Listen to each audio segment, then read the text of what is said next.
Civil engineering میں انسان نے ترقی شروع کی، گھر بنانے شروع کیے، رہنے کے لیے بہتر سے بہتر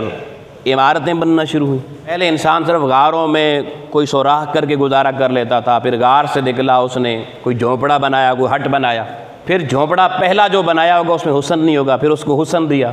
پھر یہ ٹیکنالوجی بھی آہستہ آہستہ ترقی کرتی چلی گئی، ہر دور میں انسان اس کو بہتر کرتا گیا۔ اور سول انجینئرنگ مصر کی تہذیب میں اس زمانے میں اس عروج تک پہنچی کہ آج بھی انسان جب اہرام مصر کا جائزہ لیتا ہے تو انسانی عقل عاجز آ جاتی ہے۔ اس دور میں بظاہر تو یہ مشینری ہم کہتے ہیں نہیں ہوگی، لیکن انسانی عقل، انسانی فن سول انجینئرنگ کا اتنے کمال پہ پہنچا کہ انہوں نے اہرام مصر کی عمارتیں ایسی بنائیں کہ اس میں کئی ٹن کے پتھر پتہ نہیں کیسے کاٹے گئے، کیسے تراشے گئے اور پھر اٹھا کے اس عمارت میں لگائے گئے۔ نہ کرین کا تصور تھا، نہ ہیوی مشینری کا تصور تھا،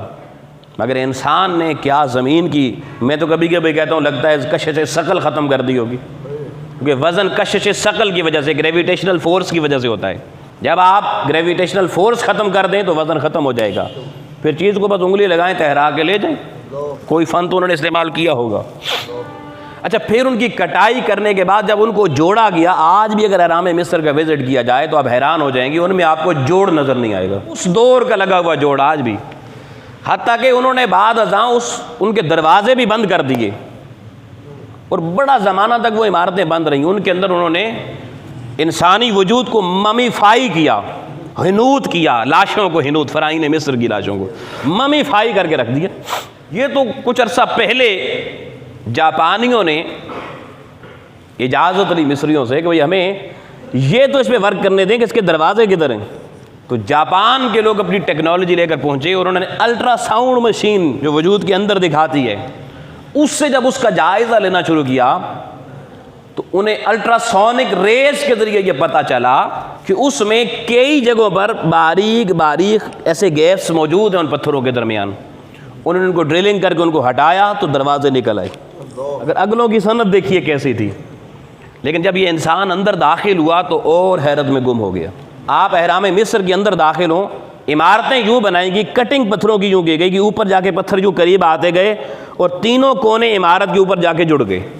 ہر عمارت کا کونا اوپر جڑا ہوا، تینوں کونے ٹرائنگولر شیپ کی وہ عمارتیں ہیں۔ اب جب اس کے ہال میں وہ کھڑے ہوئے نا انسان اندر جا کے، تو انہوں نے دیکھا بجلی تو اندر لگی ہوئی نہیں ہے، بلب لگے ہوئے نہیں ہیں، پنکھے لگے ہوئے نہیں ہیں، کوئی فٹنگ نہیں ہے۔ اور وہ جب ہال میں کھڑے ہوئے وہ حیران کن طریقے سے وہ ان کی عقل متحیر ہوئی کہ بھائی باہر تو سورج ہے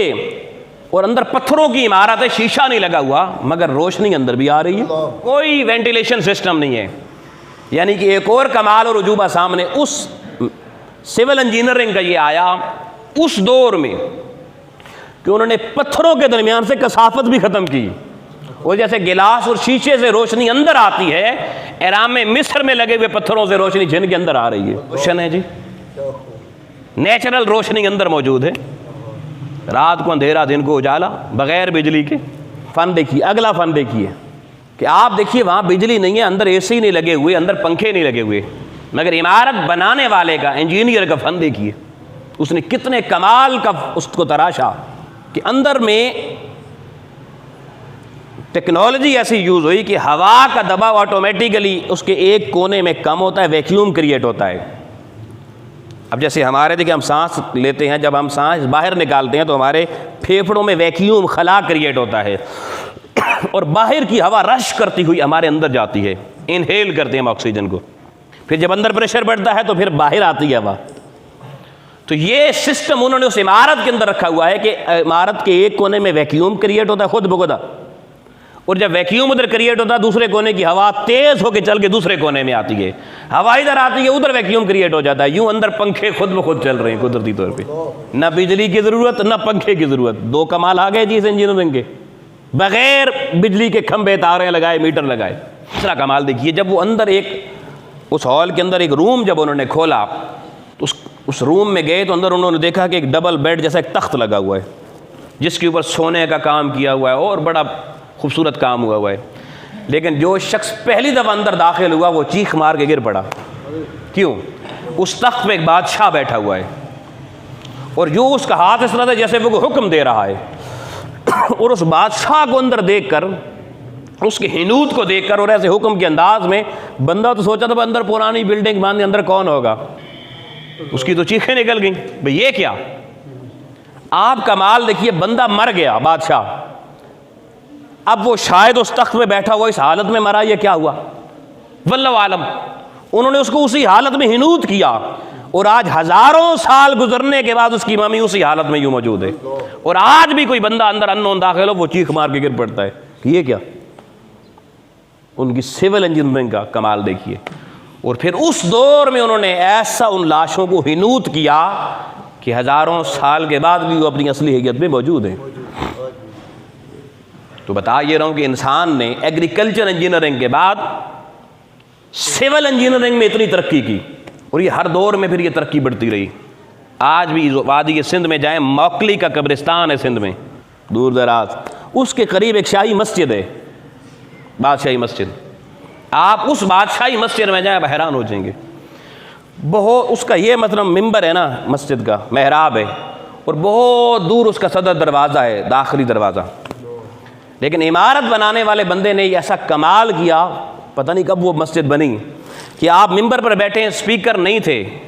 آپ بھی وہاں سپیکر کی ضرورت نہیں ہے، آپ اس لاؤڈ سپیکر کے بغیر ممبر پہ بیٹھ کے آرام سے ایسے گفتگو کریں، اور بندہ مین صدر دروازے پہ کھڑا ہو، آپ گفتگو کے بعد اس سے ساری گفتگو سن لیں، اس کو ساری آواز جتنی یہاں نکل رہی اتنی وہاں جا رہی ہے، کوئی وائر نہیں، کوئی ٹیکنالوجی نہیں بظاہر۔ تو ان دیواروں پہ غور کیا گیا تو دیواریں ایسی بنائیں کہ آواز دیواروں کے ساتھ چل کے وہاں پر جاتی ہے، یہ کمال۔ پھر اسی مسجد کی دیواریں بڑی اونچی ہیں، کبھی وزٹ کیجیے گا، کمال چیز ہے دیکھنے والی۔ اس کی نا دیواروں پہ لکھائی ہوئی ہے، نیچے سے اوپر تک لکھائی ہوئی ہے، لیکن لکھائی کا کمال یہ ہے کہ دنیا میں کہیں بھی لکھائی ہو بہت اونچی عمارت پہ تو ہمیشہ نیچے چیز آپ کو سامنے بڑی نظر آئے گی، جو اوپر جائے گی چھوٹی نظر آئے گی، مگر اس میں نیچے سے لے کر اوپر تک دیکھتے جائیں آپ کو لکھائی کا سائز آپ کی آنکھوں کو ایک جتنا نظر آئے گا، وہ چھوٹا نہیں ہوگا اونچائی پہ جاتے ہوئے۔ لکھنے والے نے ہر اوپر والی لائن کو اتنا ایکسپینڈ کیا جتنی انسانی آنکھ کا اپرچر ایکسپینڈ ہوتا ہے، اس کے مطابق جو اوپر جائے فوکس بڑھتا چلا جاتا ہے۔ تو پہلی لائن کی عبارت جتنی بڑی نظر آ رہی ہے، آخری کی بھی اتنی بڑی نظر آ رہی ہے۔